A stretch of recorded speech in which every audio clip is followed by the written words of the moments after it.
bonjour à vous.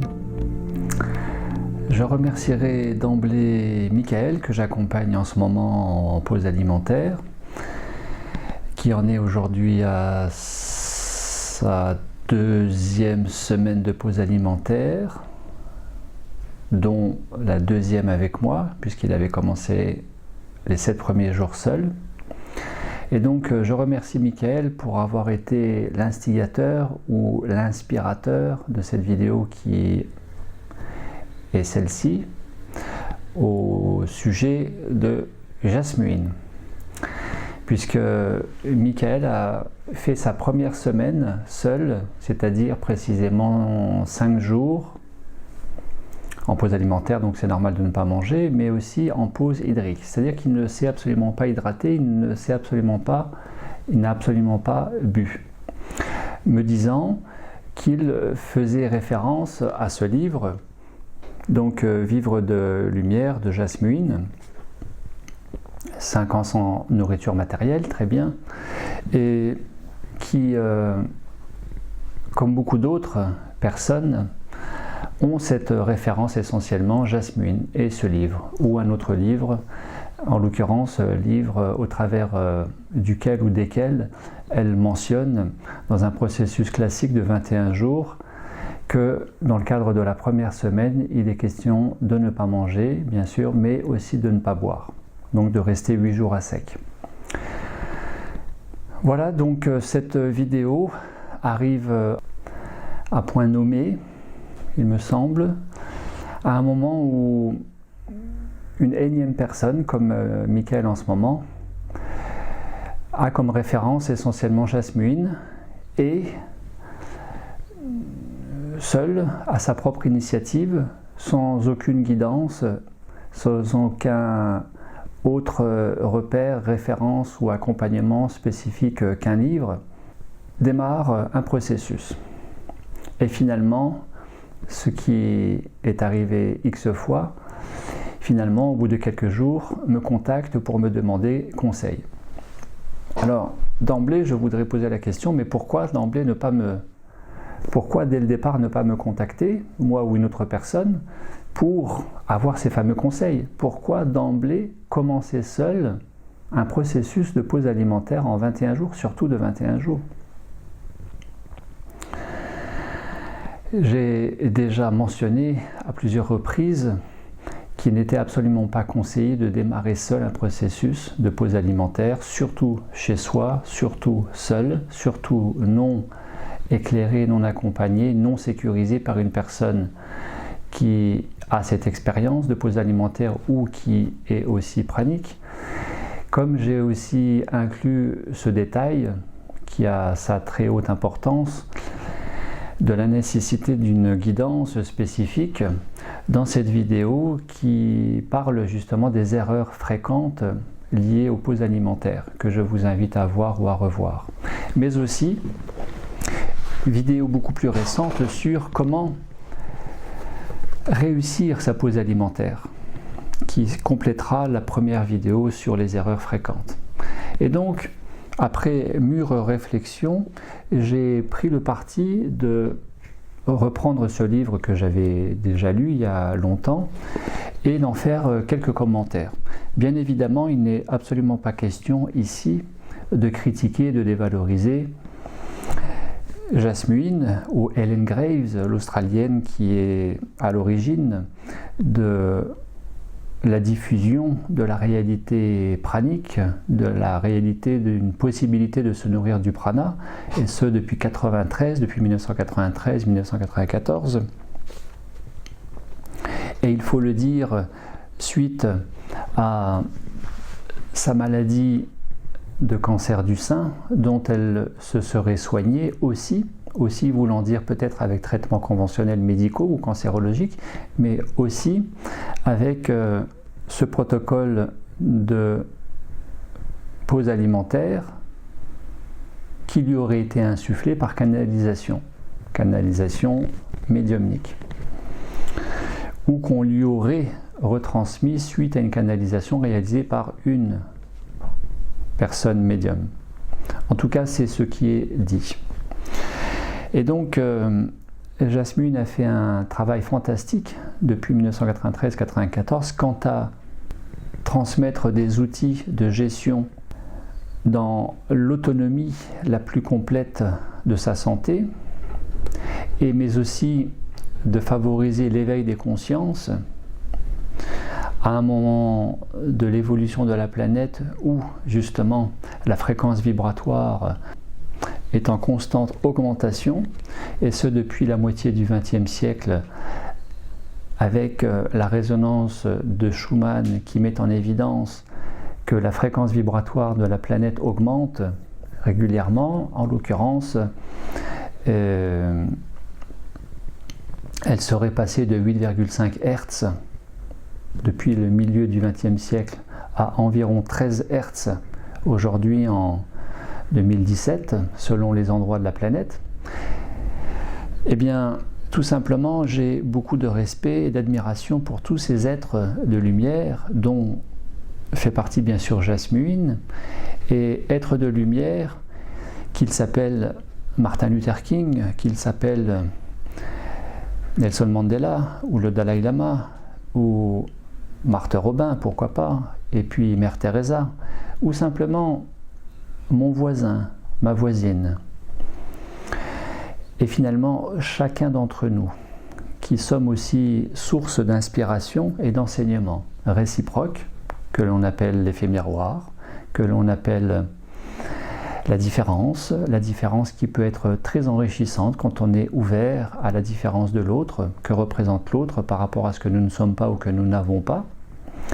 Et donc je suis très admiratif et j'ai beaucoup de respect pour tous ces gens, connus et non connus, qui œuvrent pour l'éveil des consciences, pour la santé, pour la paix dans le monde, tout simplement. Donc, je vais reprendre quelques points. Je ne vais pas tout reprendre de ce livre, bien sûr. Alors, livre qui a été écrit, en tout cas édité en 1998 et réédité en 2006. Donc, c'est un livre qui commence à vieillir. Et bien évidemment, il s'agirait aussi d'actualiser toutes ces données. Ce que va être l'objet de cette vidéo, mais aussi ça sera la conclusion anticipée de cette vidéo, au-delà de ce que je vais pouvoir dire, commenter de ce livre, au-delà de ce que Jasmine écrit dans ce livre, que vous avez peut-être lu ou pas lu, eh bien ma conclusion que je vous donne déjà est que il n'y a pas d'autre maître et disciple que soi-même. Autrement dit, écoutez surtout votre propre ressenti, votre propre intuition. Faites confiance à la compréhension que vous pouvez avoir des choses, mais en vérifiant, en restant dans l'ouverture, en restant dans la remise en question possible. Et surtout en validant les choses, en validant par l'expérience. À condition que, bien sûr, ce parcours d'évolution avec soi-même, ce fameux apprendre, comprendre, évoluer, qui peut passer par des lectures, ou par des vidéos, ou par des stages, à condition que tout cela respecte avant tout votre santé, l'intégrité de votre corps physique, l'intégrité de votre équilibre psychologique, émotionnel, et que cela soit vertueux et constructif pour votre chemin de vie, votre propre réalisation. Ces choses étant dites, donc je vais reprendre quelques points, en particulier concernant la préparation au processus des 21 jours et dans le cadre du processus en tant que tel. Ce que Jasmine dit: soyez prêts à n'avoir pendant ces 3 semaines ni téléphone, ni ordinateur, ni travail, ni vie sociale. Renoncez à toutes les tâches et à l'idée d'avoir une activité pendant cette période. C'est un temps d'abandon total et le succès en dépend. Alors j'ai envie de dire, bien sûr, ce n'est pas forcément à prendre catégoriquement à la lettre. Tout, en tout cas, rien n'est à prendre à la lettre en tant que tel. Une fois encore, gardez votre esprit critique, faites votre expérience et vérifiez par vous-même que ce qui est dit dans ce livre ou ce que je dis moi-même est juste pour vous, fondamentalement et avant tout pour vous. En tout cas, je vais tout à fait dans le sens de Jasmuine. Il est question d'éviter le plus possible la dépense énergétique, qu'elle soit nerveuse, qu'elle soit électromagnétique du fait de l'usage de l'ordinateur, qui fatigue beaucoup les yeux, qui pompe beaucoup d'énergie. Éviter, ça ne veut pas dire qu'il ne doit absolument pas y en avoir, mais en tout cas, minimiser le plus possible. Je mettrai ce bémol quant au fait d'utiliser l'ordinateur, de travailler. Bien évidemment, il serait inconcevable, et je l'ai déjà dit, de réaliser une pause alimentaire de 21 jours en gardant son activité professionnelle. Alors bien sûr, selon que vous travaillez à l'extérieur, que vous devez prendre la voiture, que vous vous exposez à des risques potentiels d'accident de voiture, ou que vous restez chez vous tranquillement, que vous travaillez sur ordinateur, ou que vous soyez dans des compositions plus tranquilles, par exemple littéraires, eh bien, un certain nombre de personnes qui font des pauses alimentaires maintiennent une activité professionnelle, une activité physique, une activité en termes de travail et maintiennent aussi un certain contact social parce qu'elles sont dans une certaine contrainte. Tout le monde n'a pas 21 jours devant soi de congé, tout le monde n'a pas forcément le budget de prendre 21 jours de congé, tout le monde n'a pas les mêmes facilités, tout le monde n'a pas le même statut social ou socio-professionnel et même familial. Donc il est aussi question de composer avec ces contraintes et de faire au mieux avec ce que l'on peut en termes de marge de manœuvre pour se dégager du temps et le temps suffisant pour se consacrer à sa pause alimentaire. Temps suffisant qui devrait être dédié le plus possible à sa pause alimentaire, dans le sens où une pause alimentaire est une retraite. L'idée, c'est vraiment de se retirer du monde extérieur pour aller rencontrer son monde intérieur. C'est l'objet de ces 21 jours, ou de 7 jours, ou de 14 jours que vous pourriez faire avec moi, à distance ou en résidentiel, ou même de ces 24 heures par semaine que vous pouvez, et que je vous invite vraiment à réaliser, que vous pouvez faire chez vous tranquillement toutes les semaines. Même 24 heures par semaine, on dit bien, devrait être fait là où il y a le moins de sollicitations, là où la journée est la plus tranquille de toute la semaine, de manière à aller se rencontrer. Donc bien sûr, éviter d'être trop sur l'ordinateur, limiter le plus possible le travail, éviter la vie sociale, pas forcément, à partir du moment où ce contact ou ces contacts sociaux sont nourrissants, constructifs, stabilisants, rassurants, sécurisants, et qu'ils participent à cet alignement, qu'ils ne vous décentrent pas avec vous-même, eh bien, le contact social, il est intéressant, que l'on vienne vous rendre visite, que vous soyez en stage résidentiel ou chez vous, ou que vous alliez rendre visite à certaines personnes. Bien évidemment, il ne serait pas question de voir du monde du matin au soir, mais plutôt de ponctuer, peut-être de temps en temps, certaines visites que vous receviez ou auxquelles vous vous consacriez quant à aller chez certaines personnes, tout cela concourant à nourrir votre investissement et ce pourquoi vous vous mettez en pause alimentaire. Bien évidemment, ces contacts, ce maintien de vie sociale est favorable à votre pause alimentaire à partir du moment où il est le plus positif pour vous. C'est un temps d'abandon total et le succès en dépend. Je crois que le temps d'abandon total dont fait dans l'idéal l'objet cette pause alimentaire est un idéal, est un absolu, car c'est un petit peu ça qui est la difficulté pour un certain nombre de personnes que j'ai pu accompagner jusque-là, c'est cette fameuse notion d'abandon total, s'abandonner.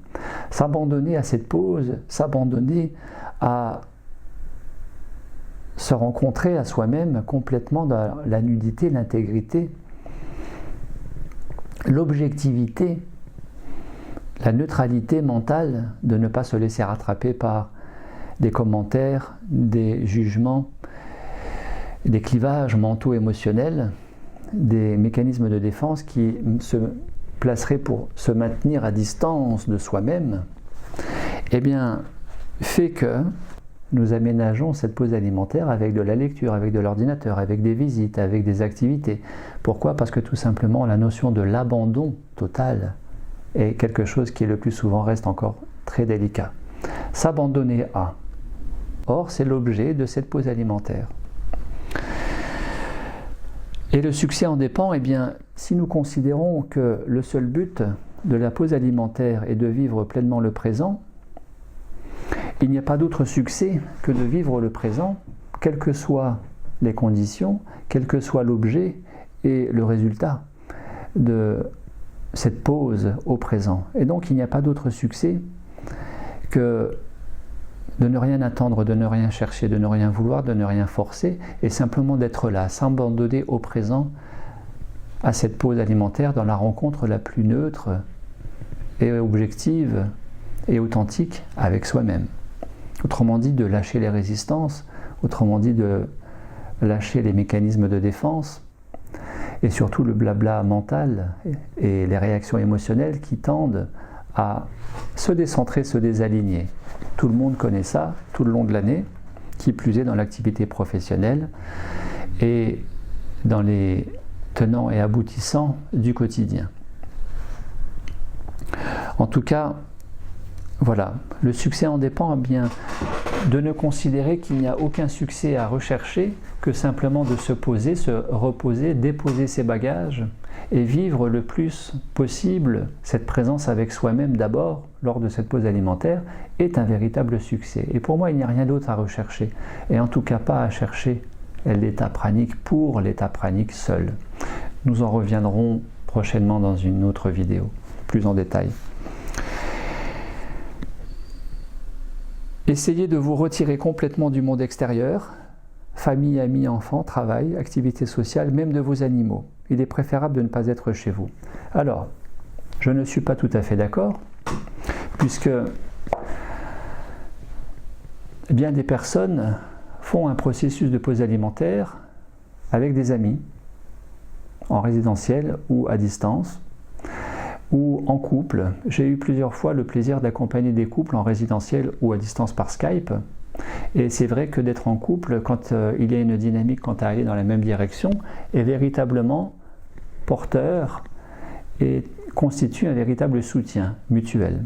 Donc, le lien social est important quand il est pertinent et quand il aide à nourrir l'objectif et l'objet de la pause alimentaire, bien évidemment. Donc il n'est pas forcément question de se retirer complètement du monde extérieur. La famille, les amis, les enfants peuvent avoir un réel soutien. Je me souviens de cet homme qui avait une maladie de Charcot, donc très invalidant, handicapé, tétraplégique dans un fauteuil roulant, et qui m'avait sollicité pour 3 jours de pause alimentaire, supervisé par son médecin traitant, que j'avais accompagné à distance par Skype et dont je voyais, alors bien sûr c'est un cas particulier, un cas extrême, dont je voyais à l'écran que sa fille lui portait le gobelet avec la paille jusqu'à la bouche pour qu'il puisse boire, s'hydrater. C'est un cas extrême bien sûr. Les animaux, je ne vois pas en quoi des animaux, sauf si vous vous occupez d'une ferme entière et qui nécessite beaucoup d'investissement physique et auquel cas vous allez perdre beaucoup d'énergie. Donc ce n'est pas pertinent d'envisager une pause alimentaire dans ces conditions.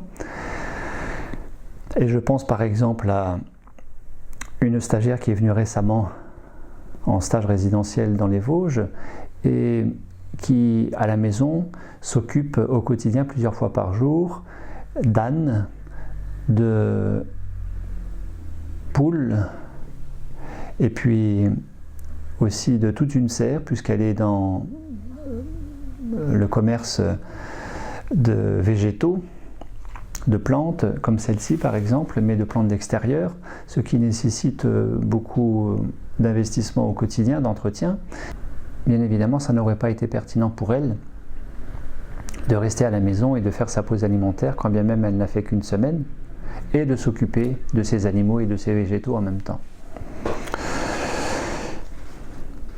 Il est préférable de ne pas rester chez vous. Eh bien sûr, si chez vous votre frigo est plein, si vos placards sont remplis de victuailles, si vous avez le stress de la boîte aux lettres, c'est-à-dire des factures, des soucis, des coups de téléphone intempestifs, si vous avez un conjoint ou une conjointe qui ne partage pas votre pause alimentaire, qui ne vous soutient pas, qui vous critique, qui est source de conflits émotionnels, ou si vous avez simplement les enfants dont il faut s'occuper et de cuisiner avec les odeurs de cuisine qui vous donnent des envies de manger, ce n'est pas pertinent de rester à la maison. Par contre, si vous êtes seul, si vous êtes célibataire, divorcé, veuf, ou simplement en couple mais que vous êtes dans la même dimension dynamique et que votre frigo est vide, le temps de cette pause alimentaire, frigo et placard, c'est tout à fait organisable, et que vous êtes beaucoup mieux chez vous parce que vous avez certaines contraintes par ailleurs qui vous tiennent dans l'obligation de rester à domicile, eh bien, j'accompagne tout au long de l'année des personnes par Skype qui ne peuvent faire autrement que de rester chez elles, ou qui tout simplement ne partagent pas le plaisir à s'immerger dans un groupe hétéroclite, aussi hétéroclite que de ne pas se connaître et d'être d'horizons tout à fait différents, puisque en stage résidentiel, il y a des personnes qui viennent des quatre coins de la France, mais qui viennent aussi de l'Europe, avec la Belgique, le Luxembourg, la Suisse.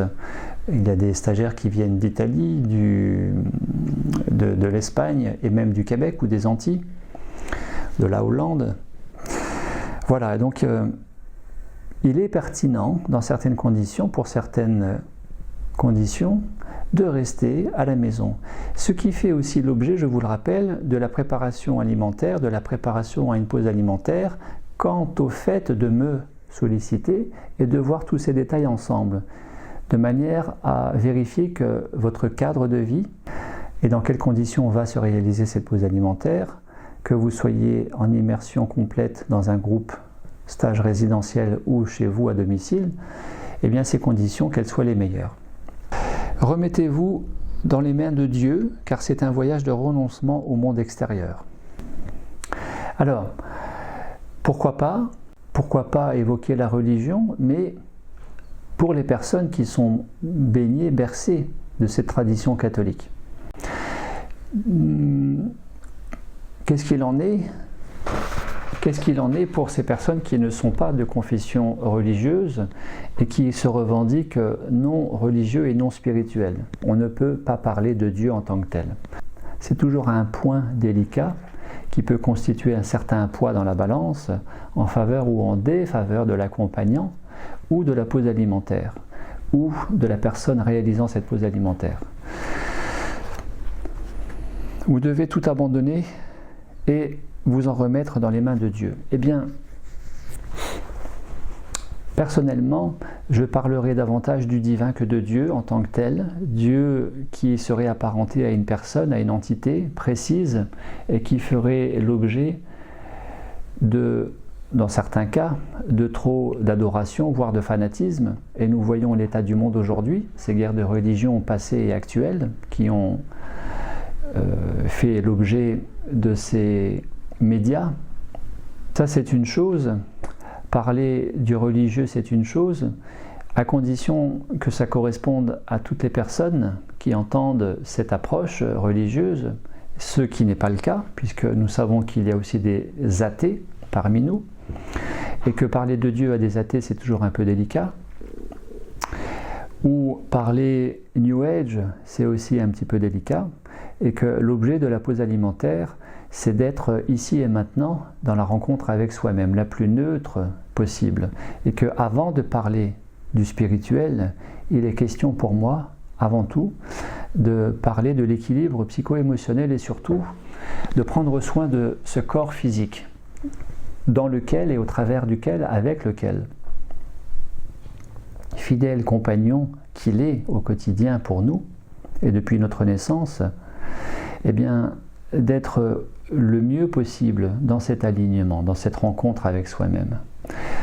Personnellement, je parlerai davantage du divin, et puis si le divin est encore un terme un peu trop délicat, un peu trop sensible pour certaines personnes, eh bien sachez que je parle fréquemment de la source ou de la présence grand P en guise de ce divin, dans le souci que ce soit le plus neutre possible et le plus respectueux des croyances, convictions et valeurs de chacun, en tout cas des personnes qui me contactent et que j'accompagne.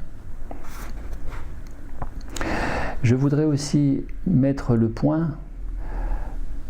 l'accent sur cet aspect religieux qui est le particularisme réputé, connu, d'une personne qui accompagne des stages résidentiels, qui accompagne en nourriture pranique, et dont on m'a souvent fait le retour que cette personne est dans un certain prosélytisme religieux certain. Cette personne,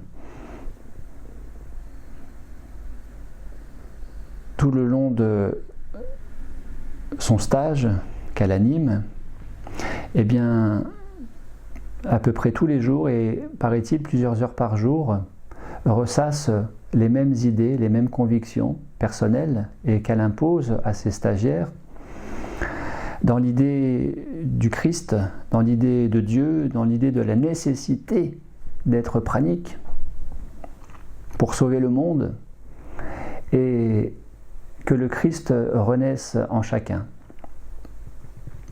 Je ne partage pas du tout cette conviction. Vous savez peut-être de qui je veux parler, bien sûr je ne citerai aucun nom, mais accompagner un groupe, que ce soit en pause alimentaire ou dans n'importe quelle autre discipline, santé ou autre, ne devrait pas faire l'objet de prosélytisme ni religieux, ni politique, et ni discrimination raciale, ce qui renvoie immanquablement à la notion de la déontologie. Donc j'inviterai cette personne qui se reconnaîtra certainement, j'inviterai cette personne à revoir sa déontologie. Ça me paraît absolument nécessaire. Absolument nécessaire. Il est recommandé d'effectuer un programme de détoxination la semaine qui précède le processus. Alors, la semaine, c'est un petit peu juste.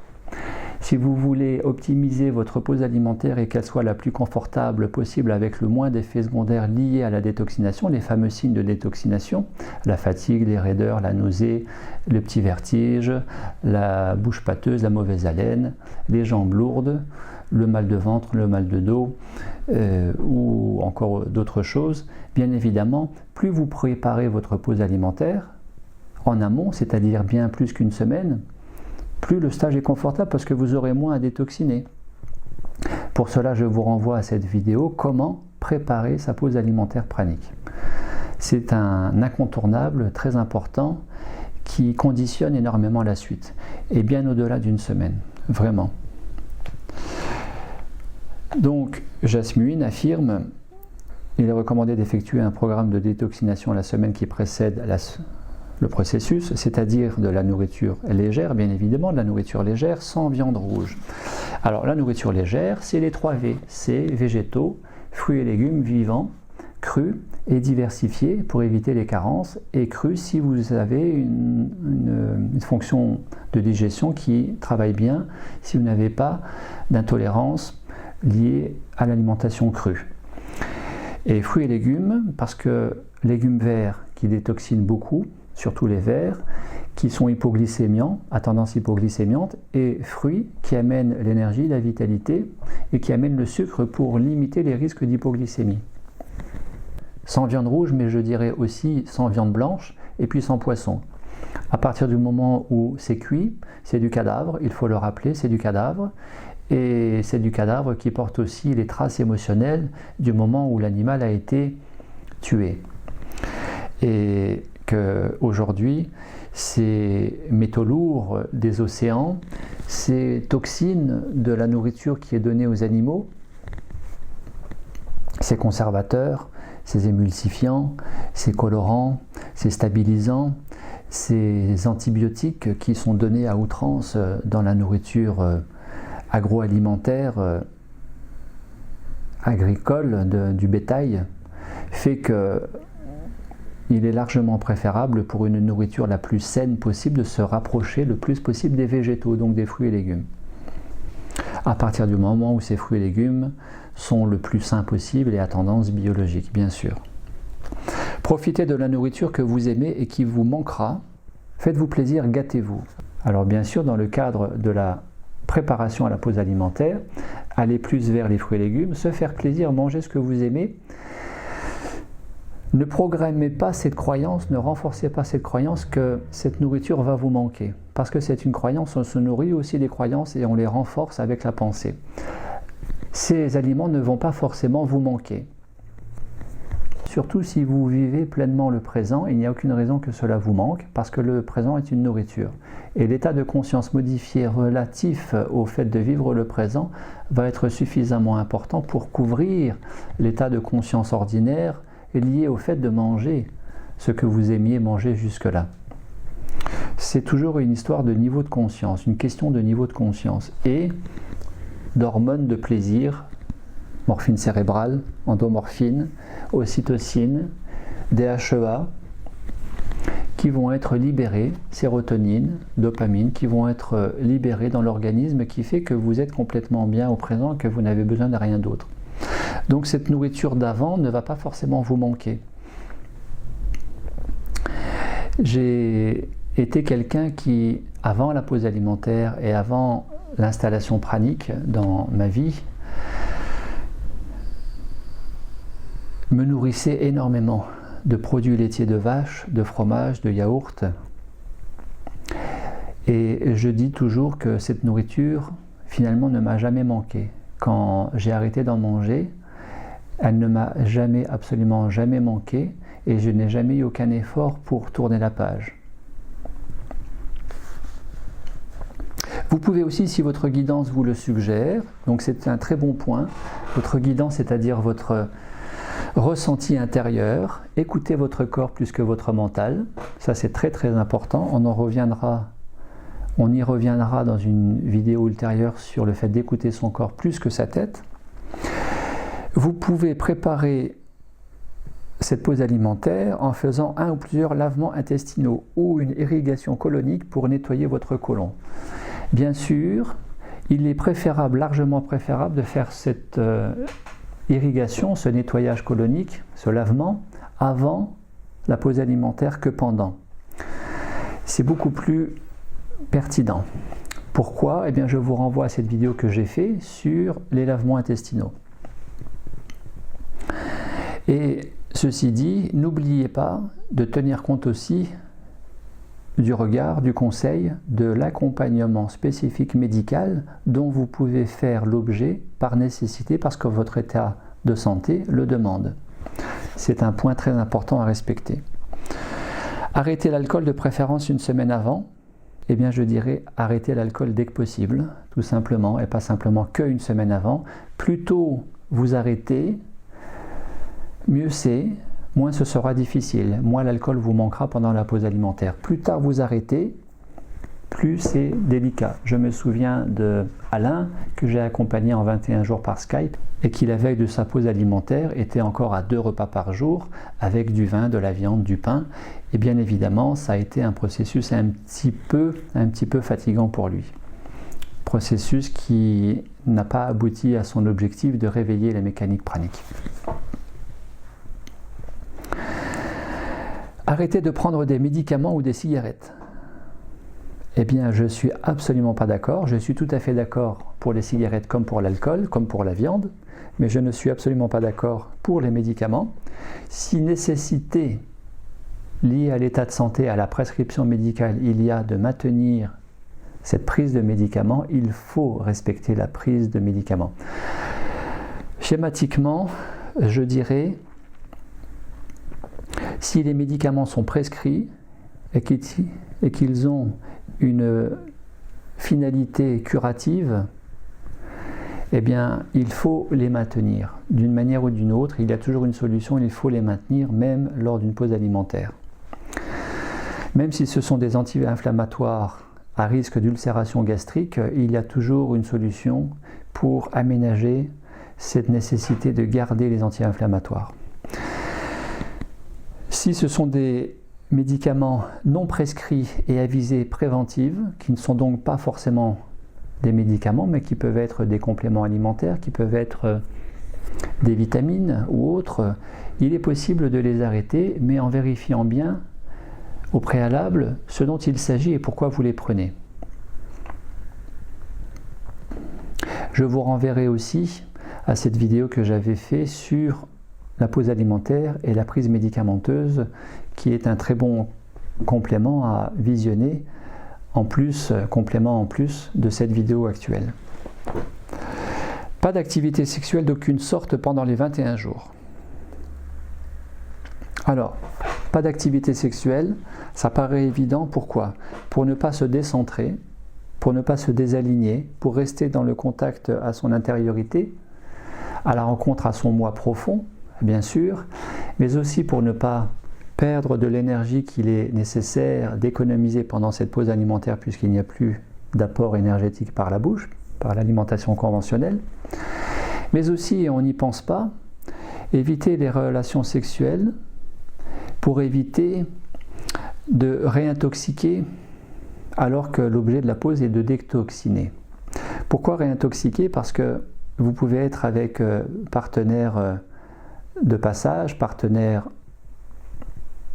occasionnel, partenaire accidentel, partenaire multiple, ou même partenaire fixe, c'est-à-dire le conjoint, le compagnon, la compagne, la conjointe. Mais dans la sexualité, à un niveau plus subtil, énergétique, il y a aussi ce phénomène de décharge de toxines dans la décharge sexuelle.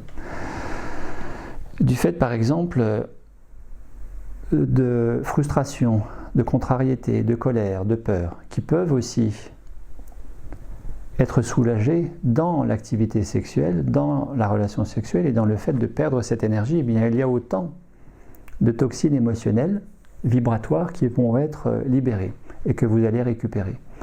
Donc, je dirais bémol sur la sexualité, ça c'est un aspect. L'autre aspect, c'est que, à condition de rester aligné, à condition de se préserver des toxines subtiles, énergétiques, transmises possiblement par la sexualité au travers du partenaire, à ces conditions-là, je suis favorable à la sexualité, bien sûr, et une fois encore, en préservant, en ayant le souci de préserver cette énergie qui va nourrir tout le corps. On est dans ces approches tantriques.